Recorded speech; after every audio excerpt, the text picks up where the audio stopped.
in chu hei sinte birthday ania kan noma kan po a birthday lom nan a thel kan kang ve ro ni hei kat sum min taka chini hwa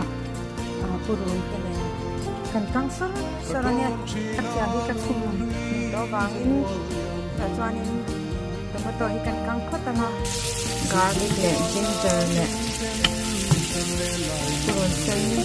ai eng black pepper, mushroom, seasoning them kan da phota tomato hi kan kang le phota nga kan tomato minta zo an thur